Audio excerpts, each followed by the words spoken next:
안녕하세요. TDR 부동산 연구원의 서영창입니다. 이번 사례는 40년 또는 앞집은 120년 된 마을길 현황도로입니다. 그런데 그걸 소유자가 막아버렸습니다. 자, 질문.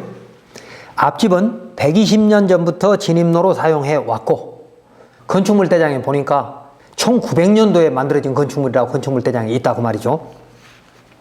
내 집은 그 길을 60년 넘게 사용해 오다가 2008년 사용락 없이 개축 허가까지 받았습니다. 그리고 지하에 지름 60cm의 콘크리트 관로가 묻혀 있습니다. 최근 소유자가 그 위에 펜스를 쳐서 보행 공간만 남게 됐는데 구청 건설과에 문의했더니 당사자끼리 해결하라고 합니다. 어떻게 해야 할까요? 자, 그림 보십시오. 오른쪽에 있는 건물은 종교 건물이고 그 바로 뒤에 있는 건물은 120년 된 건물이고 그 바로 뒤에 있는 건물이 지금 질문자의 건물입니다. 이분도 60년 넘게 사용해 오다가 2008년 그러니까 13년 전에 사용락 없이 개축허가를 받아서 잘 살고 있었는데, 자, 몇 년 전에 토지 소유자가 바뀌면서 오른쪽 지금 펜스 쳐 있는 부분, 이 땅의 소유자가 바뀌면서 2018년 도로 절반을 막아버린 거죠. 자기 땅이라고. 그래서 구청에 가서 얘기를 했더니 민사사안이니까 당사자끼리 알아서 하세요 라고 하더랍니다. 자, 답변. 기존 통로는 지적도에는 도로로 분할되지 않은 양쪽 대지에, 그러니까 왼쪽에 종교시설, 오른쪽에 지금 2018년에 소유권이 바뀐 땅 과수원입니다. 그래서 그 땅의 가운데로, 그러니까 지적도상 경계 가운데로 도로가 있었던 거죠. 그러니까 지적도에는 도로로 분할되지 않은 양쪽 대지 중간에 자동차 통행이 가능한 너비 3m 이상의 현황도로가 있었습니다. 현재 한쪽을 펜스로 막아서 보행만 가능한 상태가 돼버리고 만 거죠. 구청이 나서지 않으면 이용자는 다음과 같이 해결할 수밖에 없을 것입니다. 자, 첫 번째.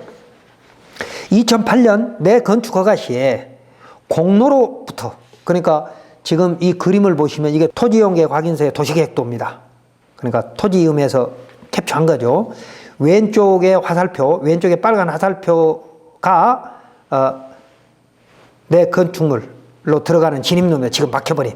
근데 오른쪽에 보면 도시계획 예정도로가 있습니다. 현재도 현황도로가 3m 정도 되고 4m 정도의 도시계획 예정도로가 잡혀 있죠.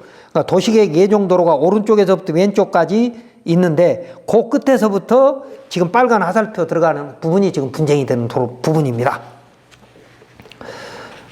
자, 그렇다면 나는 이제 내 2008년 건축허가에서부터 찾기 시작해야 할 거 아니겠습니까?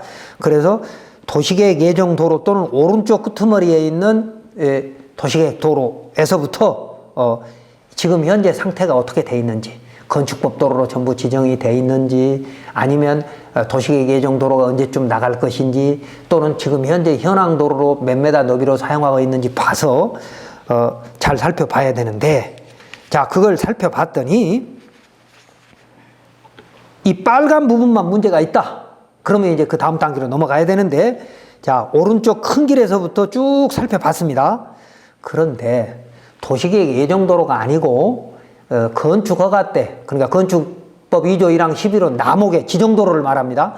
건축허가 때마다 허가권자가 건축법의 진입로라고, 건축법 도로라고 지정한 그 허가도로, 그 지정도로는 사실상 조각도로죠.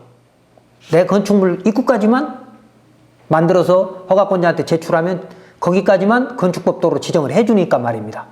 그러면 내 도로를 통해서 더 안으로 들어간 사람은 또 자기 건축물 앞에까지만 건축법 지정도로를 만들고 그 다음 사람 조금 만들고 해서 이렇게 만들어지는 것이 창피하지만 국가가 돈이 없어서, 지자체가 돈이 없어서 만들고 있는 지정도로라는 겁니다. 이것도 건축법 도로라는 거죠. 자, 그래서 원래 건축법 지정도로는 조각도로입니다. 그래서 건축법 도로로 지정하지 않았어도 1970년대나 80년대에 새마을 사업으로 개설된 마을길은 사용승낙이 필요 없다고 지자체, 대부분의 지자체가 해석하고 있습니다. 즉, 허가권자는 접도 의무 예외 중 해당 건축물 출입에 지장이 없는 통로라고 판단할 할 수 있기 때문에 건축법이 45조 접도 의무 예외 말입니다. 1항 단서 말이죠. 했기 때문에 내 건축 허가 시 건축가에서 당시 건축물 진입로로 어떻게 판단했는지를 당시 내 건축 허가 신청서서, 배치도 및 현장 조사 등등을 정보 공개 또는 내 건축사를 통해서 건축법도로 지정했는지 또는 예외로 했는지, 어디서까지는 건축법 도로인지 이런 것들을 정확히 확인해 볼 필요가 있다. 첫 번째. 다음 두 번째. 1983년부터 2018년, 그러니까 새로 도로 소유자가 바뀔 때까지 항공사진을 보니까, 2018년까지 항공사진을 보니까 3m 이상의 아스콘 포장된 현황도로가 40년 이상 존재했다는 걸 알 수 있습니다. 자, 그러면 이 행정사진을 가지고 내 이용권이 박탈됐기 때문에 내 이용권을 찾기 위한 노력을 해야 된다는 겁니다. 그래서 먼저 동사무소나 읍사무소, 행정복지센터를 통해서 구청의 비법정 도로팀, 그러니까 이런 도로를 관리하는 팀이 따로 있고, 이런 도로를 관리하는 것조차도 안 할 수 있지만, 그러면 이제 행정복지센터, 동사무소 등에서 이런 도로 관리를 어떻게 하는지 확인해 볼 필요가 있다는 거죠. 왜냐하면 이 길은 포장을 지난 수십 년 동안, 3, 40년 동안 지자체 예산으로 포장을 했기 때문에 그런 근거들이 어디엔가 남아 있을 거라는 거죠. 자, 그래서 일단은 비법정 도로팀에 마을길을 찾아달라고 민원을 제기하고, 각 부서가 소극적이면 100년이 넘는 길을 찾아달라고 구청 감사부서, 그 다음에 광역시청 감사부서 등등의 상급기관에 고충 민원을 제기할 수 있을 겁니다. 자, 그림을 한번 보겠습니다. 오른쪽에 오른쪽 중간쯤에 하얗게 있는 게 지금 도시계획 예정도로이면서 지금 현황도로 쓰고 있는 도로입니다. 그런데 그 오른쪽에서 쭉 들어오다가 왼쪽으로 꺾이자마자 삼거리가 또 되죠. 이 길이 지금 없어져 버린 거예요. 2018년 소유자가 바뀌면서. 그래서 1980년 항공사진을 보고 봤더니 3m가 포장된 도로가 말짱이 있어요. 관에서 포장한 것 같습니다. 그리고 그 길을 따라 들어가 보니까 1900년대에 준공된 건축물이 있고, 그 다음에 2008년에 개축한 준공물도 있어요. 그런데 이 길을 지자체가 민사사하니까 알아서 하라고요? 너무한 거죠. 더군다나 이 현황도로 지하에 구청에 집수관로를 만들어 놨어요. 저 위에 산에서부터 내려온 그 집수관로를 1970년대 새마을 사업 때 분명히 이 토지 소유자의 사용승낙 내지는 구두 동의가 있었을 겁니다. 그런데 당시 서류가 없어졌을 가능성도 높죠. 영구보관이 아니라면 말이죠. 그래서 집수관로가 지하에 돼 있고, 높이 60cm짜리 집수관로는 꽤 큰 거잖아요. 그리고 2010년도에는 상하수도 관로를 여기다 묻었답니다. 자, 그렇다면 그 사업을 진행하면서 지자체장이 통로 소유자의 동의를 받았거나 적어도 사용승낙이 필요 없는 마을길이라고 판단하였을 것이므로 대법원 92-1778 당시 환경과 상하수도 담당하는 관련 과에 관련 서류를 정보 공개하면 배타적 사용권이 제한된 근거를 찾을 수 있을 겁니다. 당시 이렇게 집수관로를 묻으면서 소유자의 동의 없이 그냥 묻었을 리가 없다는 거죠. 그런데 그건 그때 당시 문서는 벌써 한 50년 전의 문서이니까 없어질 수도 있지만, 그 문서를 지금 그 서고에 들어가서 찾아서 또는 뭐 마이크로필름으로 되어 있는 서류를 찾아서 이 건축 허가 또는 이 동네 민원을 해결하려고 하는 공무원은 아무도 없습니다. 그래서 내가 뛰어야 된다는 겁니다. 다음 세 번째, 이곳은 자연녹지로서 개발제한구역에서 해제된 지구단위 계획구역이므로 이미 100년 이상 이용해온 건축물이 2개 이상 있으므로 그 이전에 집단 취락지구였던 자연취락지구였던, 그러니까 개발제한구역으로 지정되기 전에는 자연취락이 있었을 거고, 또 개발제한구역은 집단 취락지구 등이었다면 당시 정비계획도가 있을 겁니다. 자연취락지구 정비계획도가 있다면 이 현황도를 어떻게 관리해 왔는지 알 수 있을 겁니다. 1990년도 그러니까 20세기 말에 보면 자연 취락지구 정비계획도에 이런 현황도로는 도로로 분명하게 건축법 지정도로든 현황도로이든 도로로 표시가 분명하게 되어 있습니다. 그래서 이 현황도를 어떻게 관리했는지 해왔는지 정비계획도 정보공개 요청을 해야 됩니다. 그러면 그곳에 이 도로는 이미 일반 공중의 통행로이라는 것이 나타나게 되면 소유자를 뭐 일반교통방해죄로 고소를 한다거나 형사고소를 한다거나 아니면 통행방해금지 소송을 통해서 철거를 받을 수 있을 겁니다. 철거 명령을 받을 수 있을 겁니다. 그리고 이 통로는 도로명 주소법에 의한 도로 정보를 보면 이 도로의 너비도 나올 수 있을 겁니다. 도로명 주소법에 의한 도로를 만들 때는 그냥 건축물이 있기 때문에 무조건 만드는 게 아니고 적어도 주의토지 통행권 대상이 될 만한 사유가 되는 건축물에까지 연결하도록 돼 있거든요. 그러면서 거기에도 도면도 그려져 있어요.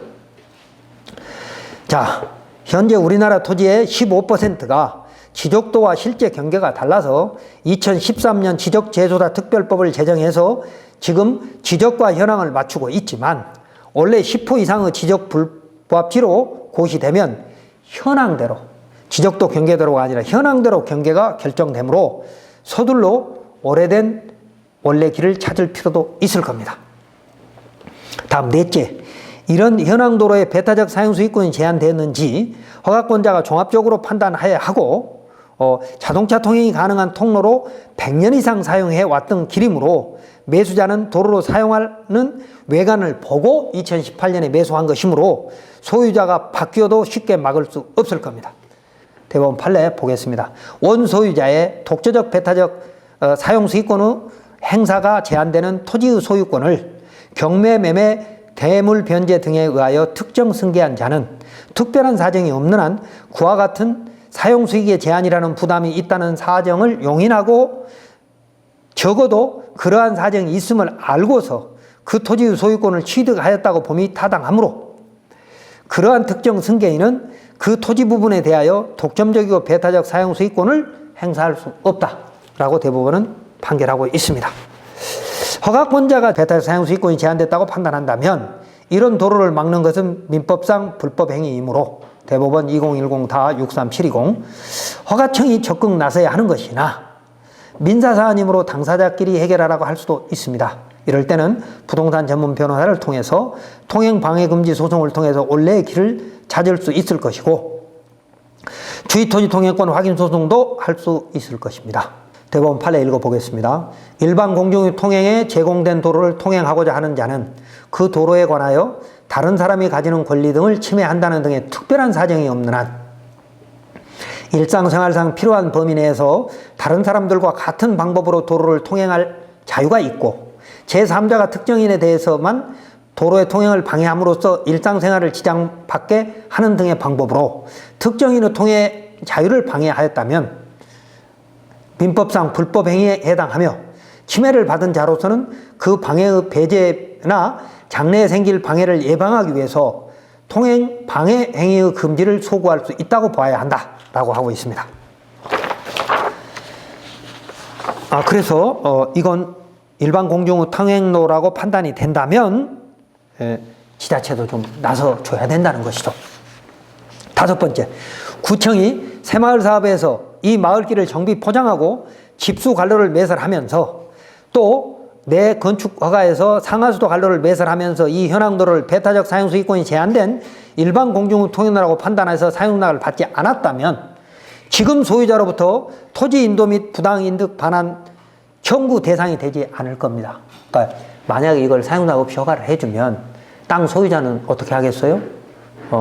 막기 이전에 토지 인도 및 부당이득 반환 청구 소송을 지자체 장과 또 이용자를 상대로 할 수 있겠죠. 그래도 이건 기각될 거라는 거죠. 판례 읽어보겠습니다. 이미 사실상 도로로 사용되고 있는 토지에 대하여 국가나 지방자치단체가 주민자조사업 등의 비용 일부나 자재 등을 공급하여 포장공사나 하수도 공사를 시행하였으며 또 도시계획 결정으로 위 토지 위에 도시 예정지로 고시되고 그 후 도시계획법에 의한 지적고시가 되었다 하여도 아직 도시계획법에 의한 도시계획 사업 시행으로 설정된 도로로서 도로법에 의한 도로구역으로 결정이 있는 도로와 같이 볼 수 없고 또 위 지적고시를 도로로서 점유 의사를 표시한 것으로 볼 수 없으므로 국가나 지방자치단체가 위 토지를 점유하고 있다고 볼 수 없다. 그러니까 점유하고 있지 않기 때문에 토지 인도를 청구할 수 없다 이 말입니다. 뭐 지자체가 비용을 들여서 이렇게 포장을 해줬다고 하더라도 부당이득 반환 소송 대상이 되지 않겠다는 거죠. 또한 이 이용자가 포장 등 방법으로 도로를 만들어 20년 이상 사용했다면 통행지역권이 성립할 수도 있을 겁니다.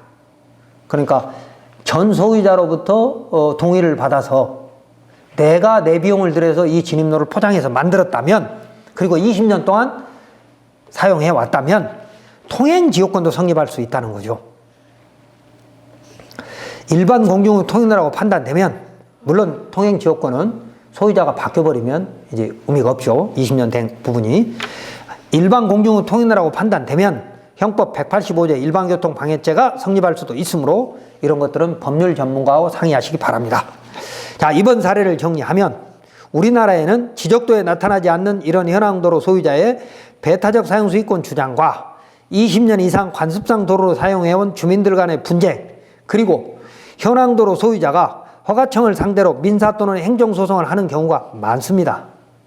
우선 이용자인 주민은 건축허가 도서와 공공시설 사업계획서, 항공사진, 주민증언 등으로 이 현황도로가 언제 어떻게 만들어졌고 그동안 지자체가 어떻게 관리해 왔는지 근거 문서를 정보 공개를 통해서 충분히 찾은 후에 먼저 이 현황도로 소유자와 대화를 하고 행정복지센터 및 구청의 도움을 요청하고 부득이한 경우에는 부동산 전문 변호사의 도움을 받아서 통행방해 금지 및 주의토지 통행권 소송을 통하여 마을길을 찾아서 내 건축물의 진입로를 찾고 부동산의 가치를 찾아야 할 것입니다.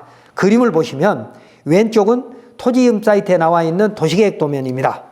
자, 1990년도에 사용 수행된 건축물이 있고 그 뒤에 2008년에 개축을 했는데 그 진입로가 소유자가 바뀌면서 없어져 버린 겁니다. 오른쪽에 있는 건 토지이음에서 보는 항공사진입니다. 빨갛게 지금 표시되어 있는 이 진입로가 2018년에 없어졌다는 거죠. 반으로 줄었다는 겁니다. 자, 그래서 이런 어떤 비도시 지역에는 또 도시 지역도 녹지 지역에는 이런 분쟁이 될 만한 사유도로가 무수히 많습니다.